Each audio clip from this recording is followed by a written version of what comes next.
It is January 31st, and I'm just documenting the E's in the sky, the big E, the writing in the sky, the scalar wave activity. Look at them spreading the love. Isn't that sweet? Bless their hearts. Bless their little hearts. Anyhow, the assault continues, but we can rise against it because we're going to use our own mind's thoughts to be healing and loving despite them. Right, everybody? Despite them. Oh my. All right. Carry on.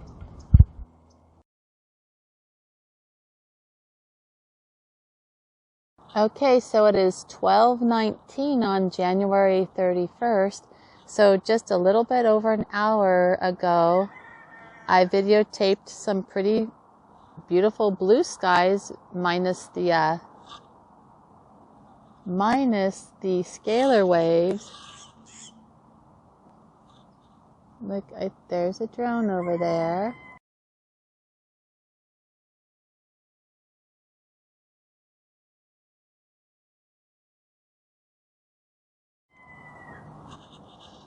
Where'd it go? Yep. Where did that go? I just saw a drone. It's so bright out here I can't really see, but I just saw a drone go by. I'm going to look for that. Alright. Sorry, this is kind of running long, but I was documenting this change in the sky. Do you notice all the scalar wave patterns? And look how it changes the sky in 1 hour. From here to as far as the eye can see, the weather has now changed. And I know we're getting ready for some stormy weather. It's all by design. The owning the weather in 2025. I'll leave that document here.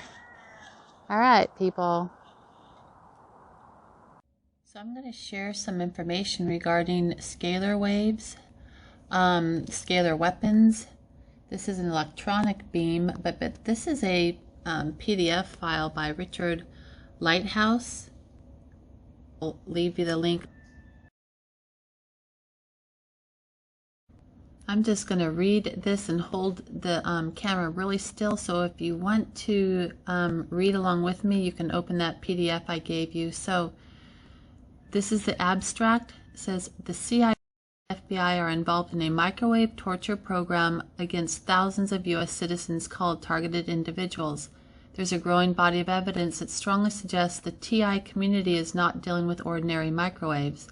Some of the main reasons we can conclude that scalar wave weapons are being used. Many technical engineers that are targeted individuals have tried to build a working Faraday cage to block the microwaves. The Vircator weapon shots are still penetrating the cage.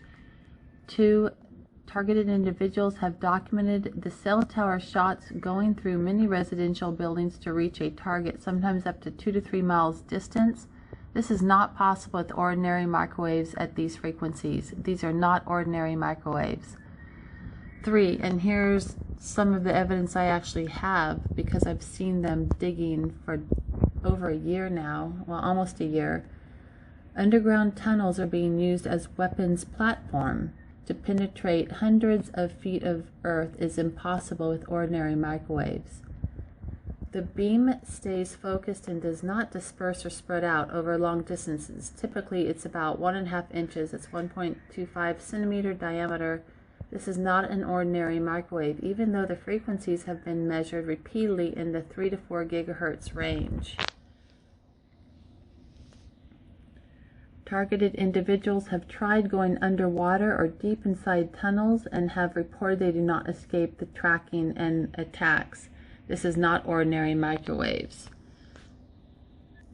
According to the manual, NATO Handbook on the Medical Aspects of NBC Defensive Operations, During a nuclear weapon explosion, 2 feet of concrete or 4 feet of water will protect you from the X-rays and gamma rays. These are the most powerful energy waves known. A targeted friend of mine with V2K, that's voice to skull, went into a deep swimming pool at more than 8 feet underwater, and the V2K and microwave weapon attacks continued. Another targeted friend has been in a deep underground cave where the V2K and attacks continued. In spite of the fact that X-rays and gamma rays are completely blocked, these cannot be ordinary microwaves. So I guess through just personal observation. Number 7, while walking in my own backyard or almost anywhere close to downtown Houston, the author is being hit on the bottom of my feet with microwave pulses. These are the typical 1.5-inch diameter linear microwave beams. This evidence is consistent with the U.S. Air Force tunneling program in Colorado, which has apparently been extended to other cities. This evidence is also indicative of scalar weapons because no high energy frequency could penetrate that distance of solid Earth. We can deduce that the Viricator satellite weapons emit scalar waves at certain frequencies. There's the frequencies, 3,920 through 3,935, is that megahertz? And these electromagnetic waves penetrate very far into the earth and into the water. They can also penetrate Faraday cages. We can deduce that the cell tower antennas are using digital beam forming to create scalar waves. These are military weapons that are being used against targeted individuals. These attacks are a felony crime in the United States and an act of treason by Air Force officers involved. Felony crime in the United States and an act of treason by the Air Force officers involved. And I do believe he's referring to one of these officers' name is Raymond, and maybe that's why we always see the name Ray come up, but I can't remember the guy's last name. I'll find it. So he talks about TIs, which is targeted individuals, but he says, please keep in mind that targetedjustice.com has already affirmed that everyone in the United States is being tracked with these microwave pulses. An ordinary Faraday cage cannot contain or capture the waveform. However, a Faraday cage that is modified and used to use a randomly altering AC current energy of 5 to 50 joules might be able to ground out weapon attacks. Caution is urged, it says, because it can have very high electrical circuits. Scalar waves, sometimes referred to as Tesla waves, are capable of penetrating any solid object, including Faraday cages. A transmitter can be placed in a box of thick metal, and a receiver outside the box will still receive scalar wave. Some scalar waves are capable of passing through the Earth from one side to another with no loss of field strength, as Tesla supposedly showed in one of his experiments. Figure 1. Ordinary microwaves like the ones in your microwave oven exit from a wave guide that directs where they go, but the microwaves immediately start to spread out once they are in free space. Their vibration is like a sine wave. They cannot travel long distances and remain in a compact beam. However, the scalar wave weapons experienced by targeted individuals are called beam weapons. So figure 2 here, scalar waves are not particles. They are electromagnetic energy that travel in longitudinal waves. This means that the vibration is in the direction of motion. It creates a wake field similar to a ship. The wake field is made of ionized particles that have positive and negative charges. Note that some of the wake field can probably be blocked by a Faraday cage or water pillows, but the scalar wave will pass through. Figure 3. How does a scalar wave penetrate through buildings and houses? A scalar wave is incredibly small in its cross-section. Theoretically, it is one-dimensional line, and the line has no measurable thickness. This means it can travel through many atoms and never hit anything. There's your electron cloud, longitudinal wave, there's the nucleus. We're talking super small. This is how we explain a scalar longitudinal wave. At the atomic level, remember that an atom is made up of empty space. In fact, most atoms that we have on Earth are 99.999 empty space. A scalar wave will pass through most of the atoms and never hit anything. Keep in mind that GPS satellite tracking affects 100% of the population, and cell towers subliminal messaging affects 100% of the population. These are microwave scalar weapons set to the lowest intensity that can penetrate buildings and homes. Just wanted to show you that. The microwave attacks on targeted individuals come from 5 main sources. For targeted individuals, you are experiencing painful microwave attacks. They come from cell tower weapon attacks about 80% of the time. Satellite weapon attacks about 10% of the time. I bet that's actually increasing, that number, because I've seen them overhead, constant. Smart meter about 5% of the time. Drones about 4% of the time. And I don't know where in this video, my video I did yesterday is going to show this, but there's a drone right near me yesterday when I was videotaping. Portable devices, less than 1% of the time. So I guess our cell phones aren't the biggest enemy. The reason that cell towers are used so often is because it's the least expensive method to attack large numbers of people. In general, we can say that if the signal is coming from directly overhead, it is probably a satellite. Such targeting is very expensive to operate the satellites. Tracking is generally done by satellites, and the precise coordinates are relayed to Schriever Air Force Base. Lockheed Martin makes the GPS block 3 satellites in Littleton, Colorado. If a signal is coming from a person horizontally, it is likely coming from a cell tower, not your neighbor's house. That is part of the setup. Do not fall for your neighbors being involved. Most of the time, it is a cell tower, and you can look these up on a map. The focus beam signal from a cell tower at 100,000 watts can easily go through many houses before it gets to you. Digital beam forming can also be used to target many people from a single antenna. With new 5G technology, it's possible to hit thousands of people each second from a single antenna. This is the reason why the deep state wants the 5G technology. Subliminal messaging can also be directed at many people from one antenna. Here's a little diagram. It says where the 3 lines intersect is the weapon location. He talks about triangulation to determine the source. Don't assume it's your neighbor. This is what the government criminals want. Scalar waves are not a well understood physical phenomenon. A recent search of arvix.org shows 393 university technical papers involving scalar waves. These technical papers date back to 1992 as the earliest in their records. Many university professors are confident that scalar waves exist and are trying to provide a theoretical basis for analysis. So it's Cornell University, ARXIV. You can look at ARXIV, really quick anagram, and it's Air 15, and 5 plus 1 is 6, so Air 6. So go to arxiv.org and search for scalar waves. And he shows the patent for Versity microwave weapon. We now have compelling evidence that the weapon produces scalar waves at certain frequencies. The frequency range where scalar waves are produced are probably dependent on the inside dimensions of the Versity and the gaps that are used for the cathode anode. But frequencies aren't the most important thing. I think it's wavelengths are the important thing. So here he shows the patent.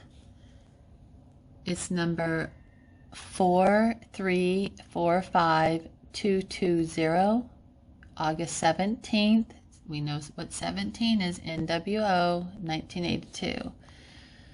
So high power microwave generator using relativistic electron beam and magnitude drift tube.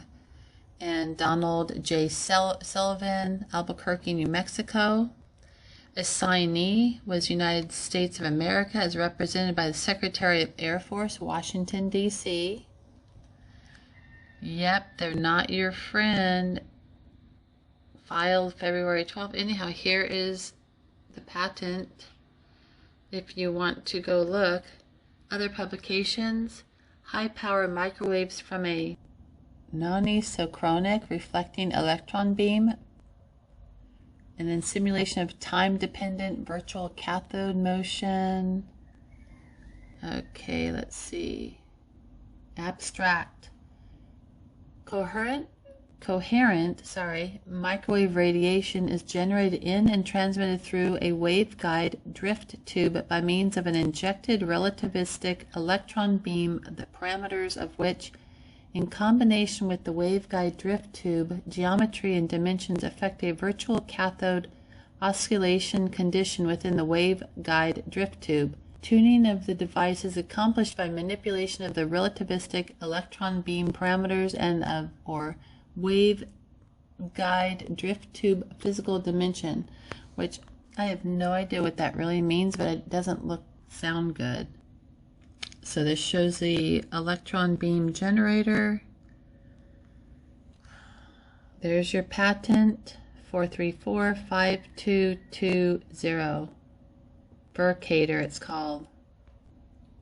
So the math for true scalar waves is quite simple because there is no transverse component for the wave. It travels at the speed of light, and its group velocity and phase velocity are always the same. And here's the mathematical equation right there. There's pi. So the wave is defined by pulsation wavelength, wave number k, and frequency f, and period t. Period t for target. Remember, we have the following relations. There they are. He says there's many patents that relate to scalar waves, and by Dr. Harold Puthoff. Right, so of course it's figure 6. So the Dr. Harold Puthoff, if anyone wants to look at U.S. patent 5845220, there's cell tower maps. Here's if you want to see your cell tower maps: antennasearch.com, cellreception.com/towers, and opensignal.com. This is a typical cell tower location map.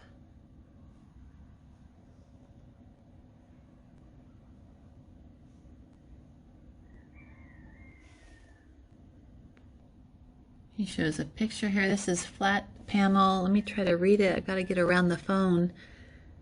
The flat panel antenna is used for cell phone signals. These antennas can also be used with digital beam forming. Here are the happy little murderers. I don't know what that says. I can't read it.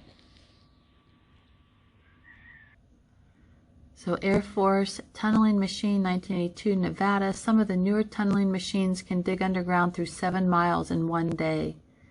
Dr. Bill Deagle, MD, has been quoted as stating that the underground bases are at least 1/4 of a mile underground. The author's experience concludes that the tunneling program has been extended to other cities in the United States. Yeah, you think? I mean, for over 8-9 months, I've been hearing digging. They say it's a pipeline project for Sweetwater Authority, but yet I never see a pipe. I never see any pipes. I've seen 2 concrete pipes the whole time, and that's it. One of them has spray painted on it, MK, with I think some other number with it, but MK. Other than that, usually if you're laying pipe, you usually see a bunch of pipes stored along the roadway, and then you see them disappear as they're put in the ground, but I've never seen that. He states that Google Maps is a good resource for identifying some of these towers. You can also use the history timeline to see the same location from a few years ago and note which equipment has been added recently. electricity usage, these microwave components use a lot of electricity. They are usually operated in a pulse mode and use about 100 amps and about 20,000 volts per pulse.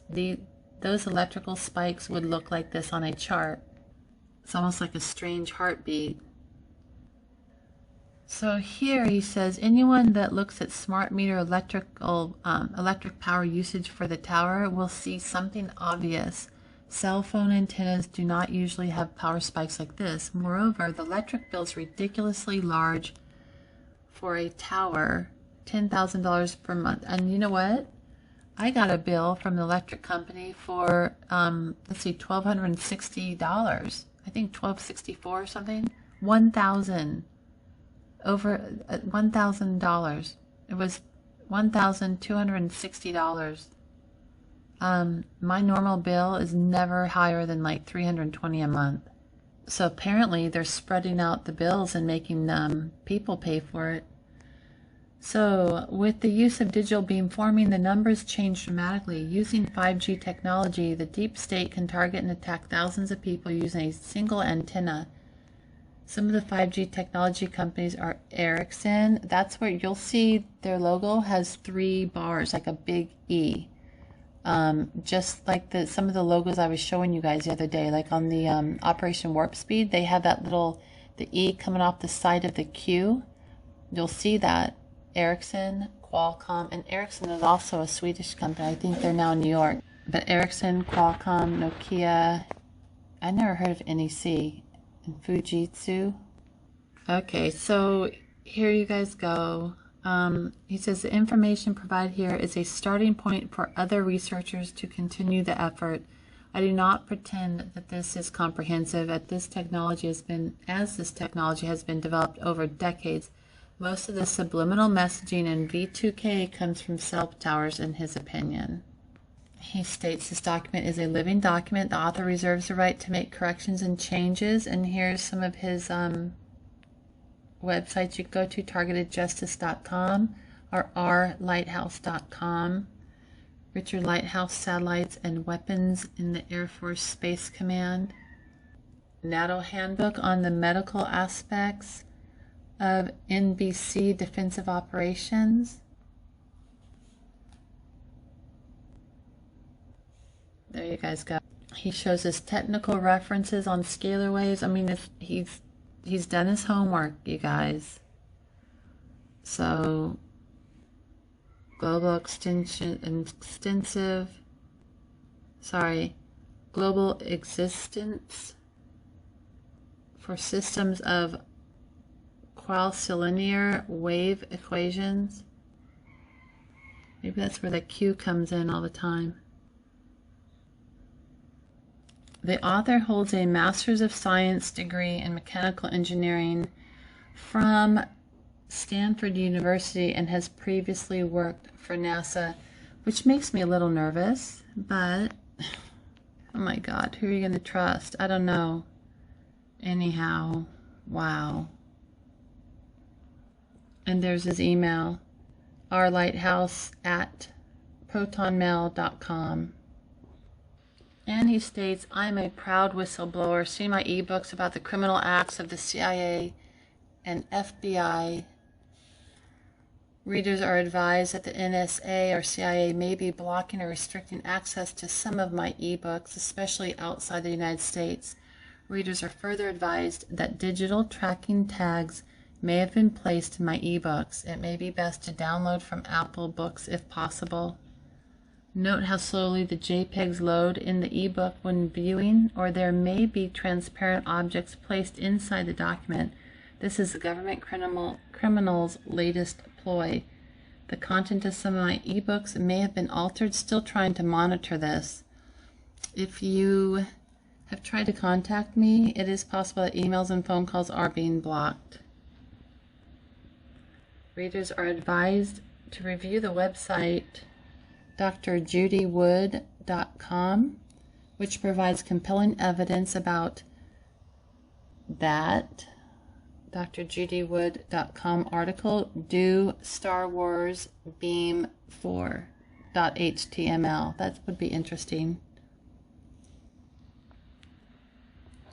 Talk about concrete. Oh yeah, we know about that turning to dust. I'm going to click this open and see what happens. Whoops.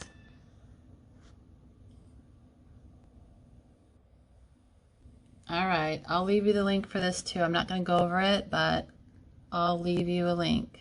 Well, let me read this one part. So, Dr. Judy Wood and Morgan Reynolds, direct energy weapons. She writes, at the time this article was being developed, many people expressed disbelief that energy weapons existed outside of science fiction until they were reminded of Star Wars program, also known as Strategic Defense Initiative, SDI. This article was chosen as a reminder that energy weapons do exist and have been developed over 100 years. Most of this technology is classified information. It can be assumed that such technology exists in multiple countries. The purpose of this article was to begin to identify the evidence of which happened on this date that must be accounted for. In doing so, the evidence ruled out a kinetic energy device, the method of destruction, as well as a gravity driven collapse.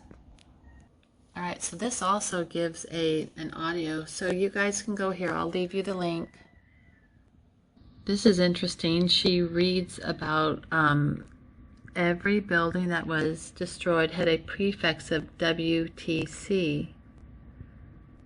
And she said those around them, she said that they left weird holes.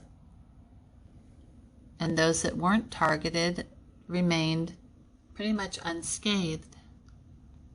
So I went to look to see what WTC means. And the very first thing is events begin. The beginning of the end. Interesting too, because the letters match up with Elon. She states here, notice how straight the vertical holes that cut down through the WTC6. Yep. Does look straight down.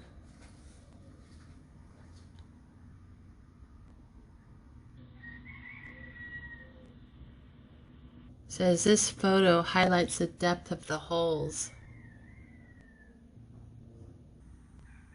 There's some holes. Look at the holes there. So, okay.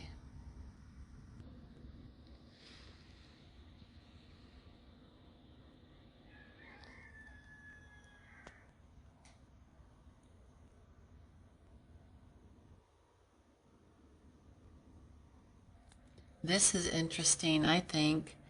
It says overhead view of WTC6. She gives that overhead view, and this is another overhead view. And look at that, the holes basically, if you rotate this image, it basically matches. So that's interesting. Like the same type of damage is done to a different building. It's almost like a thumbprint of the weaponry used leaves a specific print. Okay guys, I'm going to leave this link too. Bye now.